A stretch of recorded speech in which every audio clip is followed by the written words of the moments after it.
Agora no Viva Cidade. Entrevista com os candidatos ao prefeito de Bauru. A postura de cada candidato frente ao seu plano. Nossa prestação de serviços ao prefeito bauruense. Uma iniciativa 96 FM e Jornal da Cidade. Com o apoio da Rogério Lopes TV. Começando. E no próximo domingo acontece as eleições em segundo turno aqui em Bauru.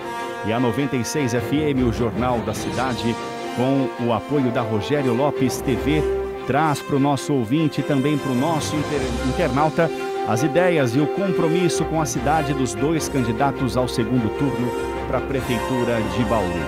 E hoje recebemos o candidato Raul Gonçalves Paula. Lembrando a você que a ordem da entrevista foi definida previamente entre os representantes dos dois candidatos, onde a candidata Suelen Rosim já foi entrevistada na última quinta-feira e todo o conteúdo da entrevista se encontra nas nossas redes sociais. Raul Gonçalves Paula tem 59 anos, é médico oftalmologista e concorre pela segunda vez ao cargo de prefeito de Bauru. Foi vereador entre os anos de 2012 e 2016. Seu vice é o vereador licenciado Fábio Manfrinato, de 45 anos. E além do rádio, você nos ouve e nos vê pelas plataformas das redes sociais da 96 FM e do Jornal da Cidade, parceiros em mais uma prestação de serviço ao bauruense. Portanto, não deixe de compartilhar a nossa live para que mais pessoas tenham acesso às informações dos candidatos. As duas entrevistas contam, como eu disse, com o apoio da Rogério Lopes TV. Para Sabatina, o jornalista do Jornal da Cidade, Tiago Navarro. Bom dia, Tiago. Bom dia, Ricardo. Bom dia, Raul, que já está aqui presente, Rogério e a todos os ouvintes. Raul, bom dia, obrigado pela presença. Bom dia a todos os ouvintes aí da 96. Raul, a gente abre essa entrevista falando um pouquinho da sua coligação, né, intitulada Mudança com Verdade, que é formada pelos partidos DEM, PP, PSL, PRTB e MDB. Não esqueci mais nenhum, né? Isso. São várias vertentes que devem ajudar, então, aí a gestão nos próximos 4 anos, caso, claro, se o senhor for eleito. Qual seria, para a gente começar, Raul, essa contrapartida e a autonomia que será dada a esses 4 partidos dentro da sua administração? Eu acho que uma das coisas mais importantes, né, de você poder eleger uma base sólida na Câmara Municipal. Foi o que aconteceu no primeiro turno, onde nós temos aí praticamente uma maioria na Câmara Municipal chegando lá. Isso faz com que o prefeito possa colocar em prática as suas ideias, propor os projetos, porque os vereadores alinhados com o prefeito, isso não quer dizer amém, né, para tudo, mas eles estão comungando do programa de governo. Então você tem condição de estar colocando o programa de governo em prática, com mais tranquilidade na Câmara Municipal, além deles contribuírem, né, na fiscalização. Eu já fui vereador, eu sei o que é isso. A pessoa que não acredita que a Câmara Municipal ela é importante, ele acaba se dando mal, né, porque todas as vezes que, foi na época do Rodrigo Agostinho, que eu era vereador, todas as vezes que o projeto vinha para a Câmara, ele sempre saía melhor. Você tem 17 pessoas lá dentro representando a sociedade, né, nos seus mais diferentes nichos. E quando os vereadores fazem os seus apontamentos, na grande maioria das vezes, esses apontamentos eles melhoram o projeto. Então, esse respeito, né, com a Câmara Municipal propicia uma maior autonomia para o prefeito poder colocar tudo em prática, né, e fazer as alterações necessárias. Raul, mas com tanto partido assim, não vai resultar, por exemplo, em mais cargos de confiança, por exemplo? Falando nisso já, quantos cargos desse tipo o senhor estipulou para dentro da sua gestão, caso for eleito? Ninguém discutiu nada disso, eu não sei nem quantos cargos tem. Eu não sei quantos cargos tem a prefeitura, quantos cargos são de confiança. Isso nós não discutimos, nós estamos discutindo no momento a cidade. Ninguém colocou na mesa nenhum tipo de negociação. Acho que o prefeito ele tem que ter autonomia para extinguir alguma coisa ou para criar outras. Viu? Aí essa extinção fica mais fácil e a criação tem que passar pela Câmara Municipal, né, de qualquer tipo de mudança estrutural que a prefeitura possa vir a ser sugerido na prefeitura. Então, não há nada disso. O que existe é uma fusão desses partidos nesse momento com mudança com verdade. São pessoas que comungam das mesmas ideias. Poderiam estar todas, por exemplo, no mesmo partido. É isso, uma coligação é isso, entendeu? Apesar de querer fazer uma separação, mas na prática, hoje, são pessoas do bem que estão aqui na cidade, em algumas agremiações diferentes.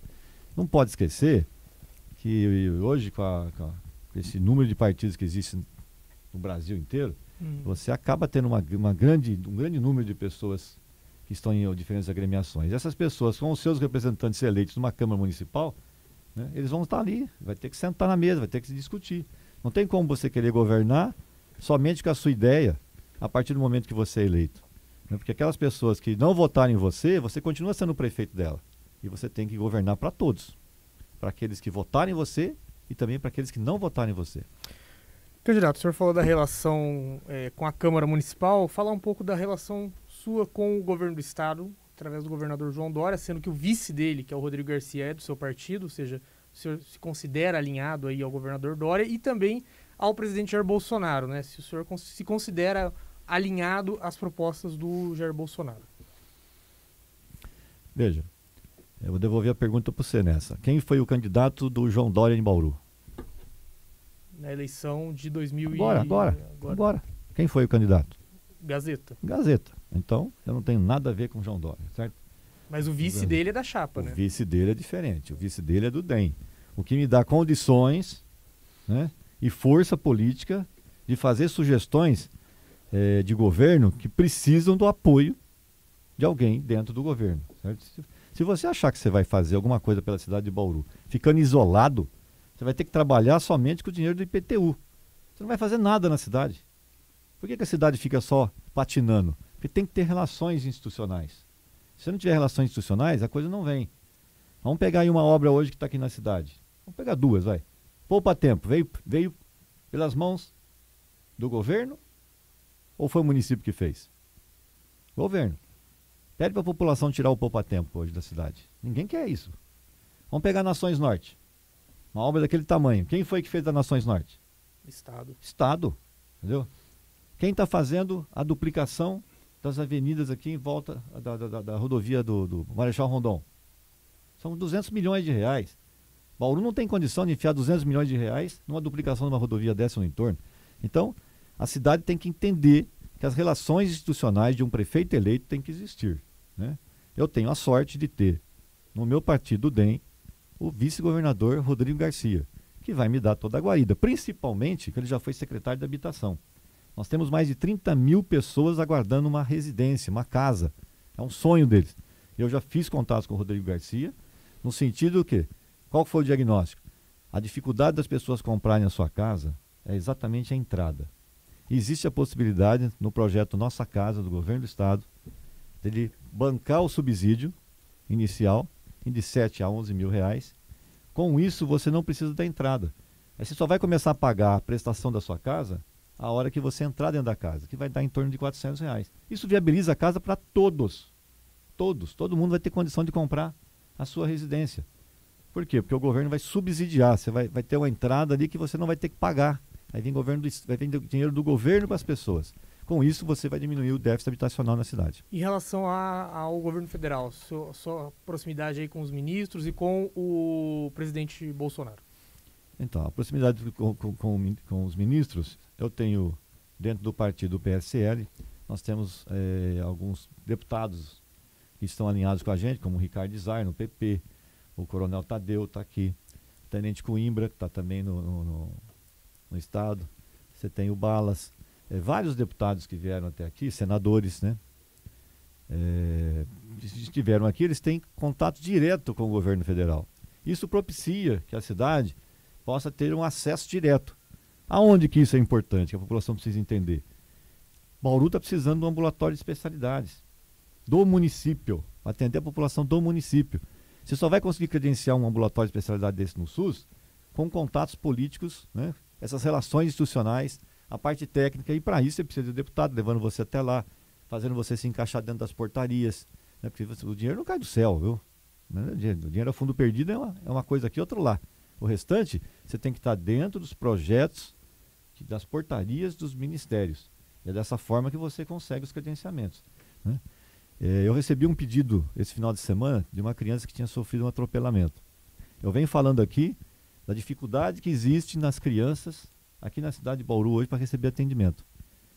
Qualquer tipo de trauma craniano hoje é mandado para Botucatu. E aí a mãe ficou desesperada. Então aquilo que eu vinha falando se concretizou. Mas é um caso aqui, outro lá. Não importa, a cidade de Bauru não pode se dar o luxo de não ter um serviço de cirurgias para as crianças, serviço de ponta. Tem que criar, alguém tem que plantar essa semente. Aí, qual foi a ideia? Né? E que está se mostrando viável. Aquele prédio do Maxu, que está ali no centro da cidade há 32 anos, gente. 32 anos está parado aqui. Eu até me assustei quando o proprietário falou. Eu conversei com o proprietário, existe a possibilidade da prefeitura negociar, né, com o proprietário ali. Aquele prédio vem para o município. Já tem 3 andares de estacionamento para baixo e você pode começar uma semente ali no hospital da criança. Né? Tem empresários da cidade que já se reuniram comigo, né, e eles querem fazer esse tipo de investimento. Então você pode, da mesma forma como durante a pandemia. Qual que é a situação hoje daquele prédio? Tem multa? O que vem junto dele tá que o município vai... Tá certo ali. Tá certo. O prédio tá certo. O que existe tem que fazer uma boa negociação. Eles fazem qualquer tipo de negócio, entendeu? Eles querem o quê? Se livrar realmente do problema, que aquilo hoje é um problema. Essa área para frente. É uma área que não vai ser... A estrutura não tá velha, ferragem, tudo, Raul? Não tem que ser visto isso antes? Não, eu fui ver por cima aquilo lá tudo. Não tem nada velho, está muito bem conservado aquela estrutura.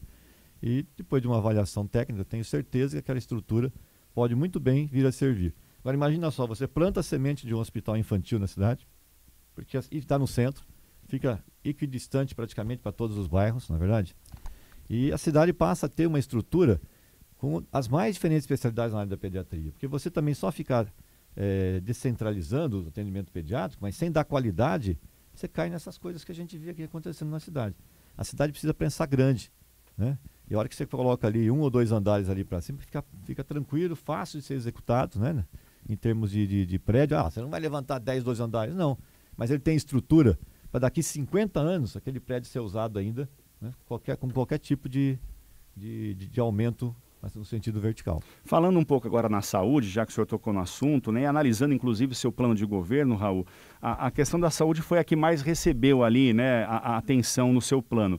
Ali há aumentos de cotas de cirurgias, de exames, de atendimento ambulatorial, né, de especialidades e talvez até o mais importante, a revisão da estrutura da Fundação Regional Estatal de Saúde, com a possibilidade de tornar aqui ela do município, né?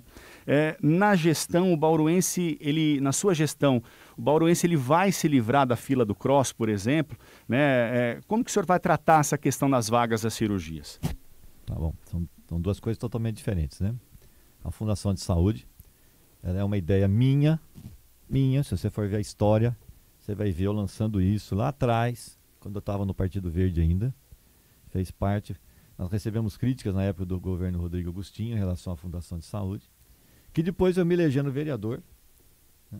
Eu lembro que o Fernando Monte me ligou, que era secretário de Saúde, e falou: Raul, aquela ideia sua da Fundação nós queríamos colocar em prática. Aí sentamos, foi aproveitado, mas ele tornou ela regionalizada, né? Eu não faria regionalizada. Acho que você tem bastante coisa para tomar conta aqui. Apesar de que os funcionários da Fundação vêm dizendo que isso aí passa a estar até um pouco mais de lucro até para a própria fundação. Não precisamos rever, né? É uma ideia que eu tinha de deixar ela só para Bauru. Para Bauru. Né?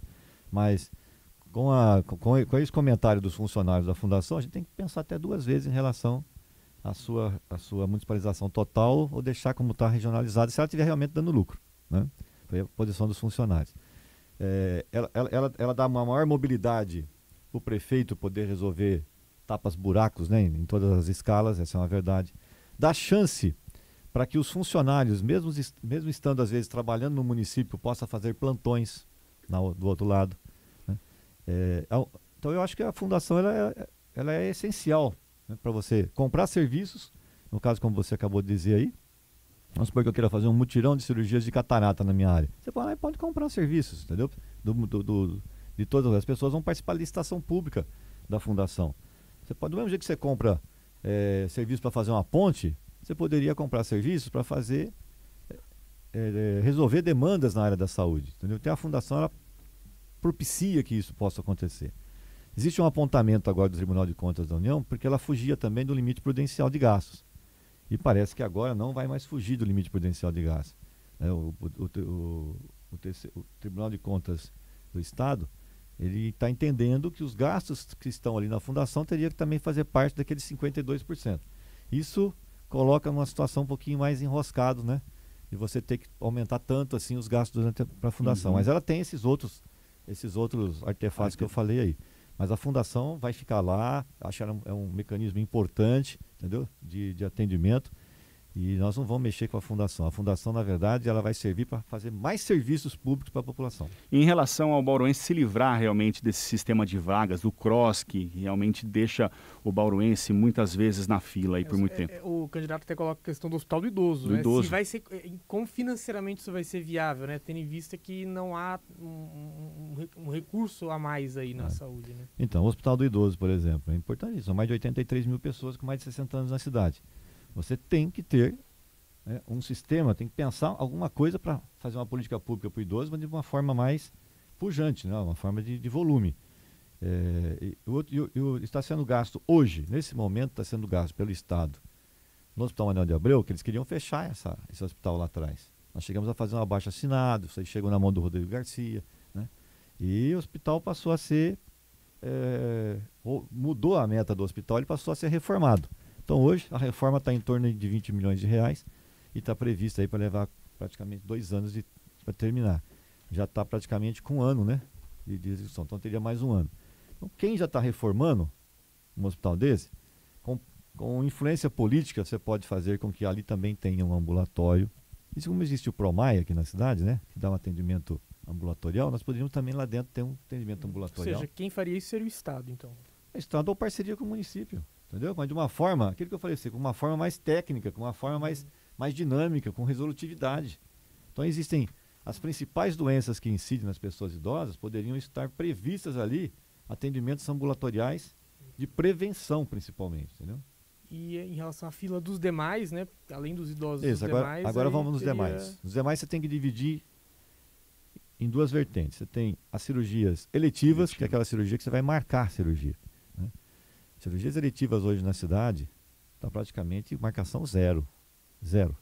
Né? Por quê? O Covid está consumindo, né, praticamente toda a atividade do hospital estadual. Né? Isso é muito ruim, porque isso vai deixar a fila mais longa ainda. E as complicações vão surgindo, porque as pessoas não estão tendo resolutividade. E você tem a fila de urgência e emergência, que é aquele paciente que chega pela UPA e necessita de uma internação solicitada ali pelo colega que está atendendo na linha de frente. Essa solicitação acaba entrando numa fila do CROSS. Isso é que precisa mudar. No meu conceito, nós temos que fazer uma parceria junto ao hospital de base estadual para fazer um acolhimento. Né? E aí sim, o município tem condição de aportar qualquer tipo de volume financeiro necessário para que o próprio hospital de base dê o primeiro atendimento no acolhimento. Essa é a minha ideia. Não fica esperando que eu tenho um paciente que bateu a cabeça, eu estou com dúvida nessa tomografia, ele precisa de uma avaliação do neurocirurgião. Então, se eu tiver esse paciente já no acolhimento, num pré-acordo já formado com o básico estadual, esse paciente vai ser examinado pelo médico do base. E aí ele já vê, não, mas aqui está tranquilo, não vou operar, pode ficar aqui em observação enquanto espera a vaga. Você já deu resolutividade. Entendeu? O problema é que gera um desconforto muito grande para a família, sabendo que o paciente está esperando, que o doutor que atendeu ele aqui está dizendo que é grave, mas existe a necessidade da avaliação do outro profissional para dizer se é grave ou não é grave. Entendeu? Então, esse tipo de situação você tem que resolver desta forma, na parceria.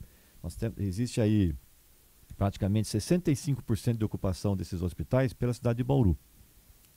Então, dá muito bem para você sentar junto com os prefeitos da região e você criar um novo sistema de acolhimento para que as pessoas não fiquem esperando, né, para não ficar com aquela coisa de vaga zero. Candidato, uma coisa até dentro da área da saúde ainda, o senhor é médico, oftalmologista, atende aí muita gente, mas o senhor pretende continuar atendendo, fazendo cirurgias mesmo quando prefeito? Vai dar tempo de fazer isso ou não? O senhor vai se dedicar o tempo todo exclusivamente à prefeitura, até por toda a demanda de trabalho que tem? Bom, o dia tem 24 horas, né? Então a pessoa se vira dentro da sua programação para fazer aquilo que ele achar que deve fazer, né? Eu tenho hoje, lá na minha estrutura oftalmológica, os sócios da nossa clínica. Eu estou com 2 filhos já formados, eles estão atendendo. Tem 2 noras também, são todos oftalmologistas.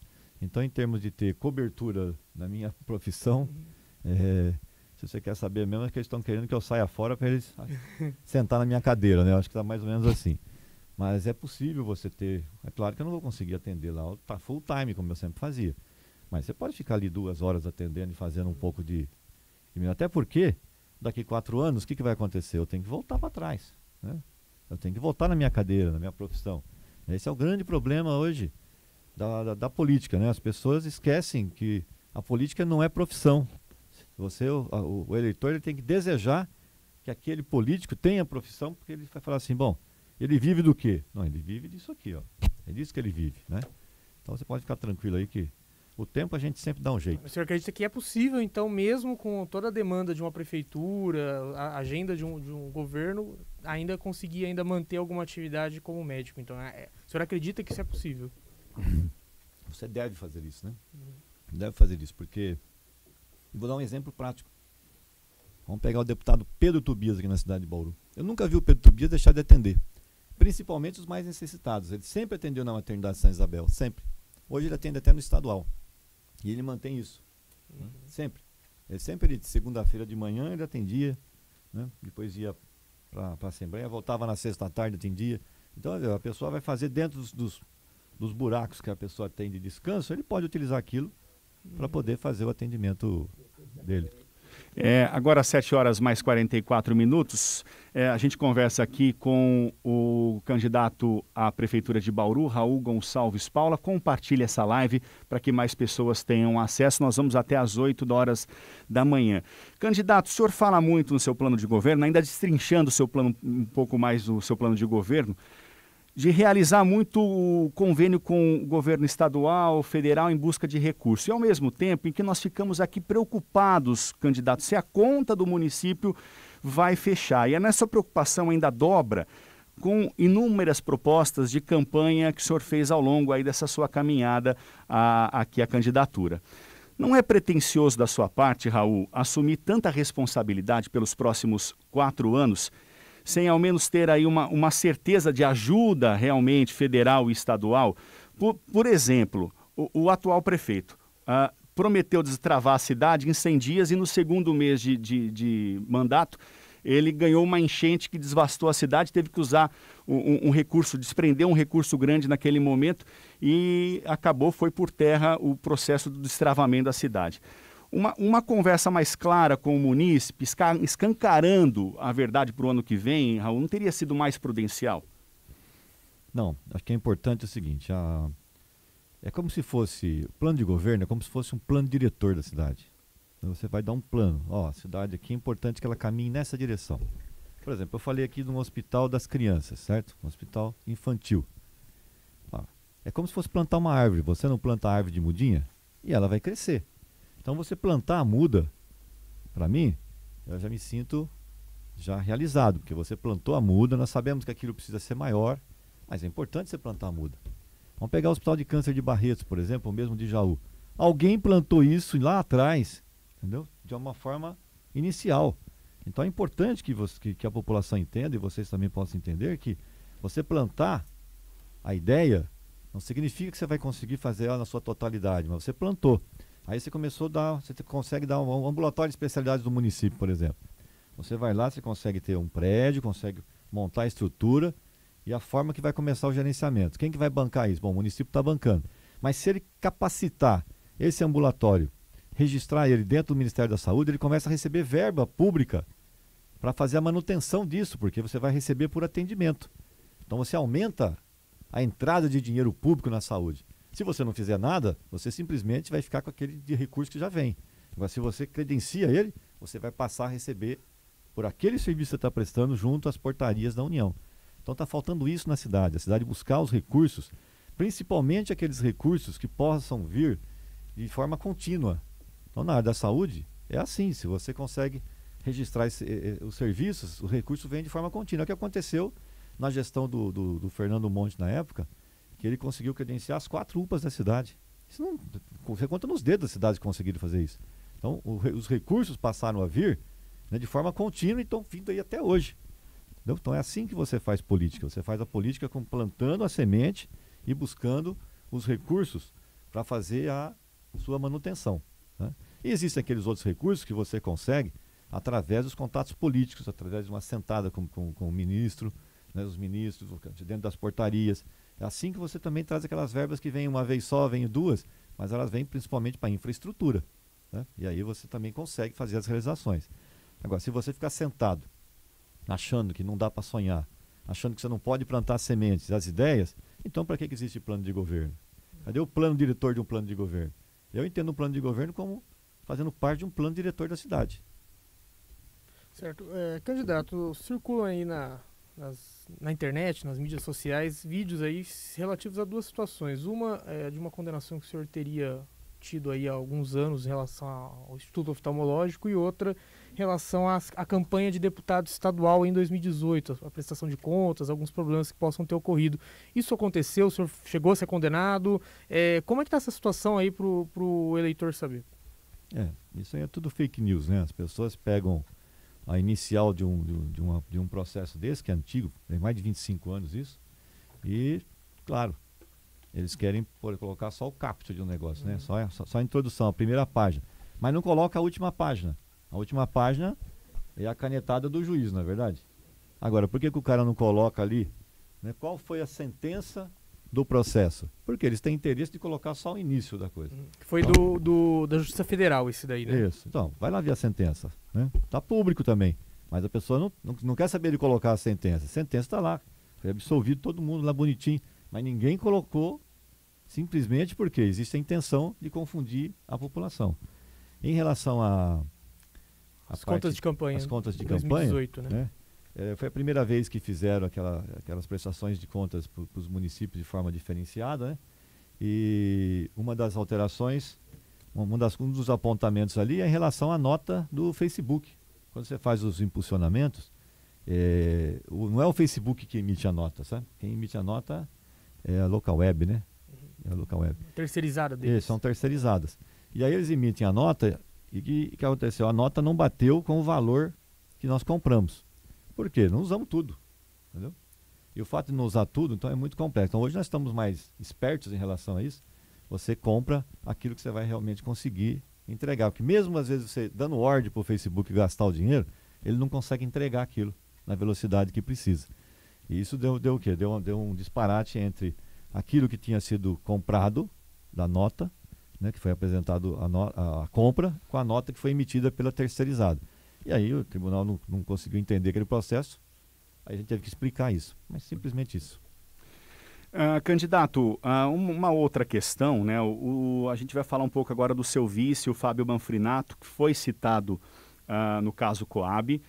Inclusive, na sua campanha de rádio da semana passada, o senhor colocava em segundo lugar a figura do vice-prefeito dentro das ações do Executivo, né? Citando, inclusive, vices-prefeitos de outros mandatos que não tiveram, segundo a propaganda, né, nenhuma importância dentro de cada gestão. Qual que vai ser, de fato, a importância do seu vice e como que você encara essa situação dele, essa citação dele no caso Coab? Então, quem que citou? Essa é a pergunta que eu faço para vocês. O Ministério Público citou? Citou ou não citou? A anotação na agenda da secretária. Então vamos esclarecer o fato. Uma suposta despesa de viagem. Ele não foi foi citado em nenhum momento ainda pela Justiça. Não existe isso. Tá? Não existe isso. Existe o nome dele lá também, como todos os outros, né? Não podemos esquecer que o Gasparini era articulador do governo. A pessoa é vereadora. Então, quem que articula o governo? Né? O articulador do governo está articulando. Então, as relações institucionais podem ter ocorrido ali em muitas reuniões.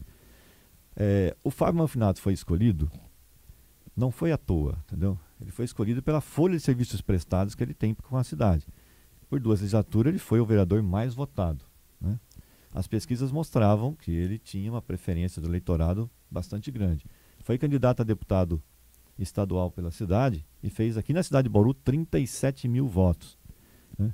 Então não é à toa que ele foi escolhido para ser o vice, né? Foi pelo peso político que ele tem aqui na cidade de Bauru. Mas na campanha o senhor disse, na campanha de rádio, o senhor disse que a figura do vice não serve para muita coisa. Não, eu quis dizer o seguinte, eu fui arguído no sentido de que, mas se o senhor faltar, ele está envolvido nisso, envolvido naquilo. Primeiro que ele ainda não foi provado nada. Segundo, que quem tem que responder isso não sou eu.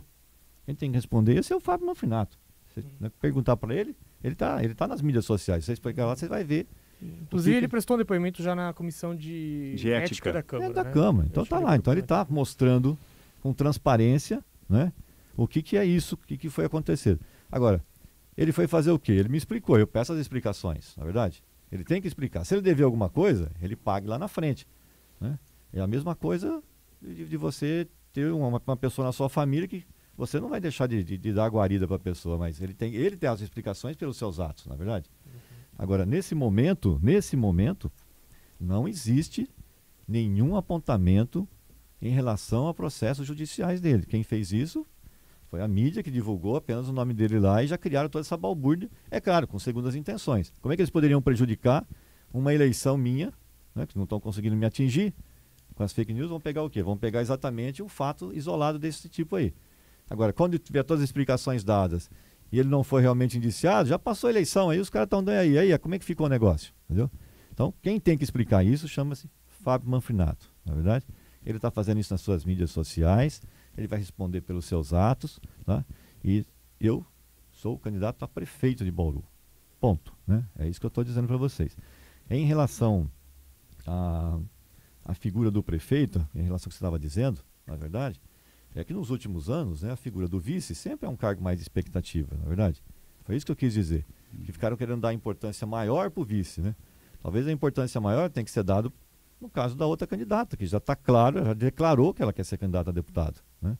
Então, ela sai, aí o vice vai assumir. Então, as pessoas ficam fazendo essa analogia. Né?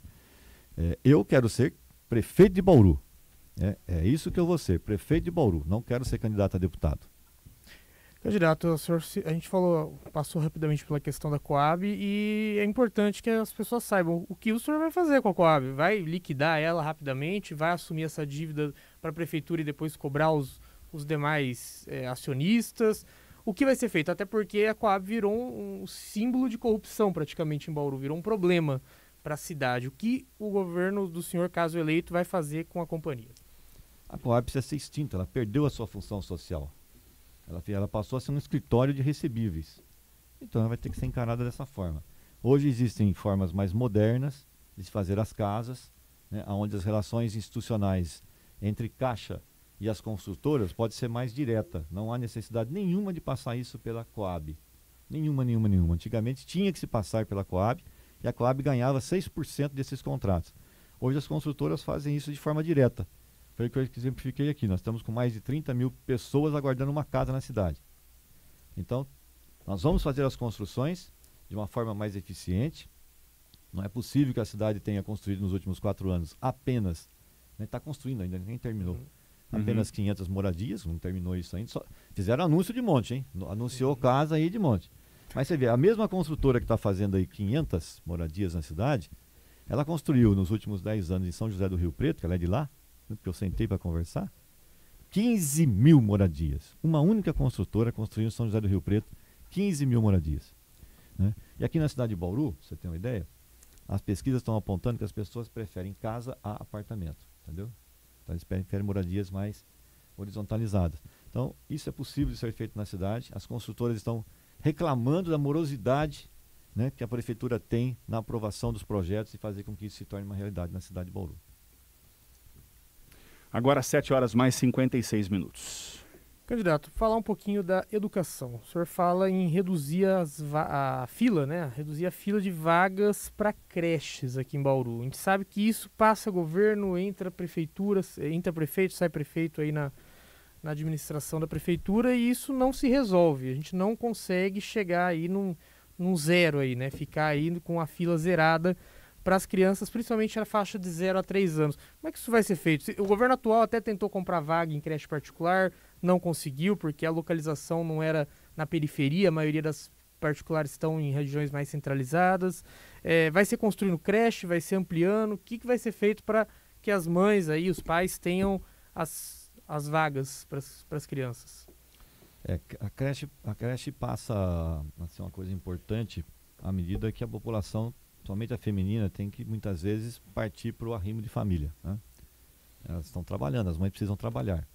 Então, muitas vezes você não consegue deixar com a avó, você não consegue deixar com a tia. E aí você precisa, né, a partir de um certo momento, ter a vaga para poder trabalhar. E a prefeitura é meio ingrata nesse sentido, viu? Tenho conversado com a população e eles dizem o seguinte: para eu poder, às vezes, ter a minha vaga na creche, eu preciso provar que eu estou trabalhando. Então, a intenção de você querer trabalhar, você não pode pôr seu filho na creche. Você tem que primeiro provar que está trabalhando. Não, tem que ser o contrário, né? Eu vou me candidatar a um emprego. Eu preciso já organizar minha vida para poder trabalhar, né? E não o contrário. Então, esse é um ponto que vai ter que ser conversado bastante. O segundo ponto é que muitas das creches que estão esparramadas na cidade possuem espaço físico para ter um aumento na sua capacidade, entendeu? Algumas possuem isso. É claro que você tem que avaliar caso a caso, né? Porque eles têm o soninho, você tem que ter a capacidade técnica para isso, tem os profissionais lá dentro para poder fazer o atendimento. E aonde for possível, você tem que fazer isso próximo da localidade das casas das pessoas, né? Porque hoje você pega e diz, eu só consegui vaga lá no outro bairro. Dificulta demais para as mães, é muita dificuldade. Então você tem que fazer, no primeiro momento, capacitar aonde for possível ter uma melhor estruturação, você vai fazendo, né, um pouco mais de espaço físico para essas crianças. Eu acredito que aquelas 400 vagas que está aí na fila, dizendo que está sendo colocado esse número, né? Eu acredito que tem aumentado um pouco mais esse número com a pandemia, porque muitas estavam utilizando outros com seus recursos próprios, outras localidades. E quando você cai a sua renda, você vai fazer o quê? Você vai tentar buscar os recursos junto ao município. Então, do mesmo jeito que no estudo na escola infantil, também eu acredito no aumento desse número de crianças que possam estar já com o nome na fila, porque a federação é muito simples, né? Existe lei. Acima de 4, 5 anos você é obrigado a matricular. E nesse obrigado a matricular, será que cabe todo mundo na estrutura que existe hoje na cidade? Né? Outra coisa importante, nós temos que ajudar as creches conveniadas, porque elas dão uma guarida muito grande. Elas podem muitas vezes estar aumentando essa capacidade também, mas eles precisam receber um pouco mais de incentivo. Não vai ser com R$363, que é o que está sendo dado de subsídio para eles hoje, que eles vão conseguir tocar isso. Então o município tem que sentar com todas as conveniadas e ver aonde ele pode colocar um pouco mais de recurso financeiro para poder zerar essa fila. Né? Eu acredito muito nessa parceria, porque hoje o município gasta em torno de R$800, enquanto que as creches conveniadas estão fazendo isso por 373 mais ou menos. Candidato, infelizmente nós não temos mais tempo. 30 segundos então, por favor, para suas considerações finais. Eu gostaria que a população de Bauru comparasse um pouco mais os dois candidatos. Ao fazer a comparação, eles vão ver que Bauru precisa da nossa ajuda, né? Bauru tem condição de, no próximo dia 29, eleger um prefeito com toda essa capacidade que está em volta dele de forma política, para que a cidade possa receber mais recursos e possa crescer de forma mais promissora. Então, dia 29, vote 25. Tá certo, muito obrigado, candidato, pela sua participação. Lembrando o ouvinte da 96 FM, você ouvinte e internauta, que nós temos um próximo encontro, agora na quarta-feira, e um debate com os dois candidatos à Prefeitura de Bauru, 8 horas da noite. Eu espero você aqui no rádio e também nas redes sociais da 96 FM e do Jornal da Cidade, que tem o apoio nessa sabatina, nesse debate da OAB Bauru. Portanto, então, quarta-feira, 8 da noite, debate aqui no rádio e também nas redes sociais entre Raul Gonçalves Paula e Suelen Rosi. Para você, uma ótima manhã, muito obrigado pela audiência. Você tem todas as informações dos dois candidatos nas nossas redes sociais. Tiago, muito obrigado, bom dia, até quarta-feira. Bom dia, até quarta-feira aí nesse debate entre os dois candidatos do segundo turno. Te espero então na quarta-feira, 8 da noite, aqui no rádio e também no Facebook da 96, Jornal da Cidade e OAB Bauru. Tchau, tchau.